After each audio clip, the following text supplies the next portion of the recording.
बिस्मिल्लाहिर्रहमानिर्रहीम। अस्सलाम वालेकुम स्टूडेंट्स, कैसे हैं सब लोग? ठीक हैं। आज हम इस वीडियो में क्वेश्चन नंबर 33, 34 एंड 35 को डिस्कस करेंगे।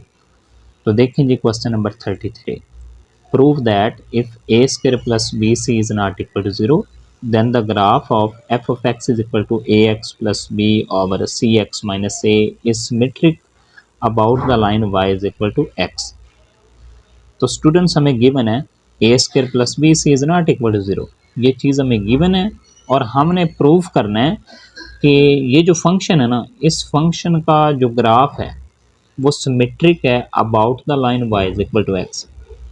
ठीक है, तो इसके लिए हमें क्या काम करना पड़ेगा, आप लोगों ने गौर से सुनना है।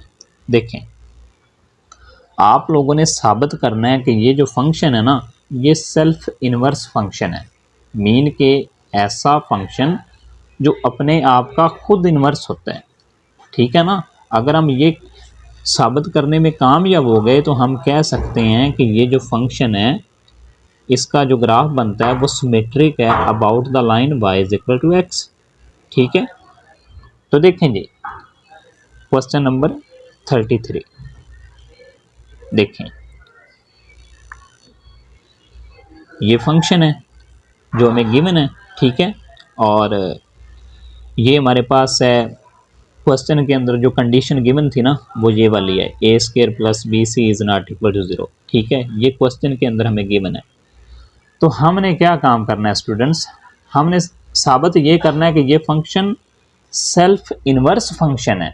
मीन कि ऐसा फंक्शन है जो अपने आप का इन्वर्स खुद है।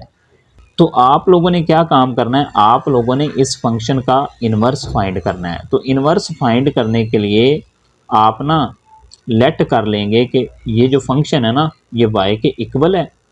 और वैसे भी आप लोगों को पता है कि एफ ऑफ एक्स जो होता है ना, ये y के इक्वल होता है। तो आप लिख सकते हैं कि ये जो चीज़ है, ये जो फंक्शन है, ये y के इक्वल है। ठीक है, अब देन आपने क्या काम करना है, आप लोगों ने इस इक्वेशन को यूज़ करते हुए x की वैल्यू फाइंड करनी है। यानी कि आपने x की वैल्यू फाइंड करनी है इन टर्म ऑफ y।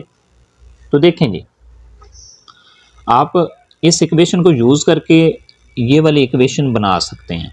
ठीक है, यहाँ पे जो डिनोमिनेटर है ना, सी एक्स माइनस ए, ये y के साथ मल्टीप्लाई हुआ है। ठीक है, और ये इक्वल आ गया ए एक्स प्लस बी के। ये देखें, ए एक्स प्लस बी के इक्वल आ गया। अब यहाँ से आपने x की वैल्यू फाइंड करनी है तो आप इजीली फाइंड कर सकते हैं। ठीक है, सिंप्लीफाई करना है आपने। जब आप x की वैल्यू फाइंड कर लेंगे ना, तो ये वाली x की वैल्यू हमारे पास आएगी। या आप ऐसा कह सकते हैं कि x जो है ना, वो फंक्शन है y का। ठीक है, इस तरह से भी आप कह सकते हैं।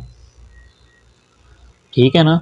तो अब देखें, ये बेसिकली हमारे पास क्या चीज़ है, ये फंक्शन का इन्वर्स ही है। ठीक है ना। तो आप कह सकते हैं, आप ये कह सकते हैं कि ये जो हमें फंक्शन गिवन था, इस फंक्शन के अंदर और इस फंक्शन के अंदर कोई डिफरेंस नहीं है। आप ये चीज़ कह सकते हैं। ठीक है ना। यहाँ पे ए के साथ x है और c के साथ x है, और यहाँ पे आप देखें तो ए के साथ y है, इसी तरह c के साथ y है। आप ये कह सकते हैं ना कि जो आपने फंक्शन का इन्वर्स निकाला है ना, ये फंक्शन का इन्वर्स और जो फंक्शन गिवन था ये बिल्कुल सेम है, इनके अंदर कोई डिफरेंस नहीं है। ठीक है ना। तो हमने ये साबित कर दिया कि ये जो फंक्शन गिवन था ना, इसका इन्वर्स ये फंक्शन खुद है। ठीक है, तो यहाँ से आप लिख सकते हैं the expression for x in term of y has the same form has f of x, meaning f is it's on inverse. Mean के f जो है ना, f ऑफ x, वो अपना इनवर्स खुद है। ठीक है, तो यहाँ से साबित हो जाता है कि हमारा जो फंक्शन f है वो सेल्फ इनवर्स फंक्शन है। Its graph is symmetric about the line y is equal to x। तो साबित हो गया कि जो फंक्शन का ग्राफ है ना, मीन के ये जो फंक्शन है ना, इस फंक्शन का जो ग्राफ है वो सिमेट्रिक है about the line y is equal to x। ये हमने प्रूफ कर दिया, ठीक है। तो इसी तरह से आप देखें क्वेश्चन नंबर 34 को हमने प्रूफ क्या करना है। देखें, if f and g are 1 to 1, वो कह रहा है कि अगर एफ और जी जो दोनों फंक्शन है ना ये 1 to 1 है, then so is the composition f g is 1 to 1। हमने इसको भी प्रूफ करना है कि ये भी 1 to 1 है, ठीक है ना। जो फंक्शन है ना एफ और जी ये 1 to 1 है, तो देन इनकी जो कंपोजिशन होगी वो भी 1 to 1 होनी चाहिए। हमने ये प्रूफ करना है। तो देखें कैसे करेंगे, ये देखेंगे, ये क्वेश्चन नंबर 34 का ए पार्ट, ये देखें। Prove that if f and g are 1 to 1, और 1 to 1 का जो दूसरा नेम है ना उसको आप इंजेक्टिव कहते हैं, ठीक है, injective function. Then f composition g is also 1 to 1। तो हमने ये साबित करना है, प्रूफ करना है कि ये कैसे है। देखें, आप लिख सकते हैं, आप अज्यूम कर सकते हैं कि f composition g of x1 equal है f composition g of x2 के, ठीक है। इसी तरह दूसरे स्टेप के अंदर आप इसको इस तरह से लिख सकते हैं। ये कंपोजिशन को लिखने का मतलब अंदाज है, ठीक है, इस तरह से आप लिख सकते हैं। ओके हो गया। तो हमें इस चीज़ का पता है, ये चीज़ हमें क्वेश्चन के अंदर गिवन है कि एफ और जी जो है ना ये 1 to 1 है। अगर ये 1 to 1 है, ये देखें, and F is 1 to 1, it implies, यहाँ से साबित होता है कि ये जो जी ऑफ x1 है और जी ऑफ x2 है ये इक्वल है, ठीक है। ये 1 to 1 फंक्शन की डेफिनेशन ही है, जो डेफिनेशन हम अप्लाई कर रहे हैं यहाँ पे। आप ना 1 to 1 फंक्शन की डेफिनेशन को गो थ्रू कर लीजिएगा, ठीक है। तो डेफिनेशन भी इसी तरह से ही है, ठीक है। तो हम ये लिख सकते हैं कि अगर एफ ऑफ एक्स मीन के जो फंक्शन एफ है ना वो 1 to 1 है, तो देन हम लिख सकते हैं जी ऑफ x1 ये इक्वल है जी ऑफ x2 के, ठीक है। इसी तरह हमें ये भी पता है कि हमारे पास जो जी है वो भी 1 to 1 है। ये देखें, ये गिवन है ना जी 1 to 1 उसने दिया हुआ है, एफ और जी दोनों दिए हैं कि ये दोनों 1 to 1 फंक्शन है, ठीक है। अब देखें, अगर जी भी 1 to 1 है तो आप अगेन लिख सकते हैं ना। आप देखें जी ऑफ x1 इक्वल है जी ऑफ x2 के, तो आप लिख सकते हैं ना x1 इक्वल है x2 के, ठीक है। ये हमने बार बार 1 to 1 फंक्शन की डेफिनेशन ही अप्लाई की है, ठीक है। इसी तरह से ये साबित हो जाता है कि एफ कंपोजिशन जी है ना वो भी 1 to 1 है, ठीक है। तो हमने साबित कर दिया है कि ये जो कंपोजिशन है ना एफ कंपोजिशन जी ये 1 to 1 है, ठीक है। इसी तरह से हमारे पास है इस क्वेश्चन का बी पार्ट, इसको भी आपने प्रूव करना है। एफ कंपोजिशन जी का इन्वर्स इक्वल होता है जी इन्वर्स कंपोजिशन एफ इन्वर्स, ठीक है। तो आप लोगों ने डिफाइन करना है, ये देखें y इक्वल है f composition g of x के। देन आप इसको इस तरह से लिख सकते हैं, यानी कि y is equal to f composition f of g of x, इस तरह से आप लिख सकते हैं। कंपोजिशन को लिखने का अंदाज है ये, ठीक है।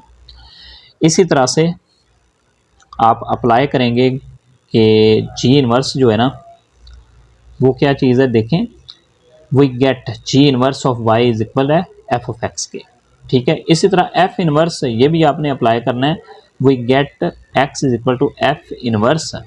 अब आपने इसी इक्वेशन से ये वाली इक्वेशन बनाई है, ये देखें ये कैसे बन रही है। आपने इनवर्स को उठा के इसके साथ लगा दिया, यानी कि अप्लाई किया है। ये जो f है ना ये इधर आएगा तो इनवर्स बन जाएगा, ठीक है, फंक्शन का इनवर्स बन जाता है, ठीक है। तो इसी इक्वेशन से हमने ये वाली इक्वेशन बनाई है।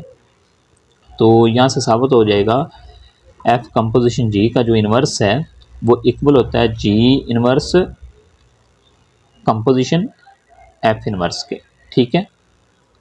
तो यहाँ से साबित हो गया ये वाला फार्मूला जो हमने प्रूव कर दिया, ठीक है। तो आप लोग इसकी ना एग्जाम्पल भी कर सकते हैं, ठीक है।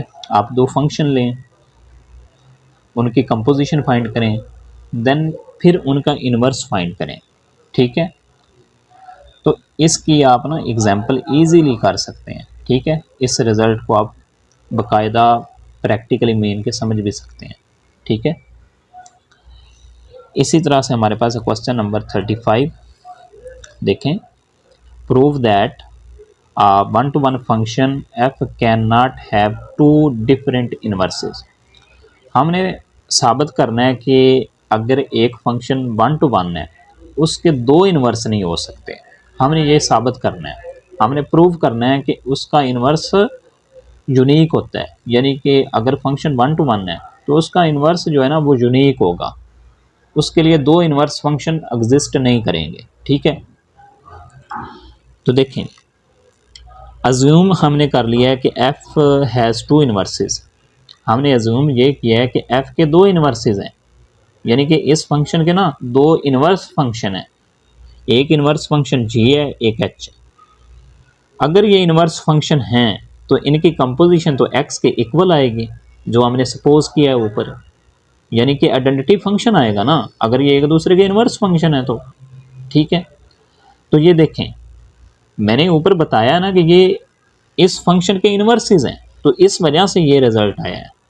ठीक है, इसी तरह देखें, uniqueness of inverses. Since g of x and h of x both satisfy f of g of x is equal to f of h of x is equal to x, it follows that g of x equal है h of x के। ठीक है, तो यहाँ से साबित हो जाता है कि g of x जो है वो इक्वल है h of x के। ठीक है, अगर हमने ये साबित कर दिया है कि g of x h of x के इक्वल है, तो इसका मतलब है ये जो हमने सपोज किया है ना कि इस फंक्शन के दो इन्वर्सेस हैं जी एच जो हमने फंक्शन लिए हैं ना ये बेसिकली इक्वल हैं, यानी कि इस फंक्शन के दो इन्वर्स एग्जिस्ट नहीं करते। ठीक है ना, ये देखें, हमने प्रूफ कर दिया है देयरफॉर जी इक्वल है एच के, meaning f can not have two different inverses. तो हमने प्रूफ कर दिया है कि हमारे पास जो फंक्शन एफ है ना इसका इन्वर्स एक ही है, एक ही होता है, एक से ज़्यादा इन्वर्स इसके नहीं हो सकते, यानी कि इसके दो इन्वर्स एग्जिस्ट नहीं करते। ठीक है ना, हमेशा इन्वर्स जो है ना फंक्शन का वो यूनिक होता है। ठीक है, तो स्टूडेंट्स, अगर आप लोगों को हमारी वीडियो अच्छी लगी है तो वीडियो को लाइक करें और चैनल को सब्सक्राइब करें। Thank you for watching. अल्लाह हाफिज़।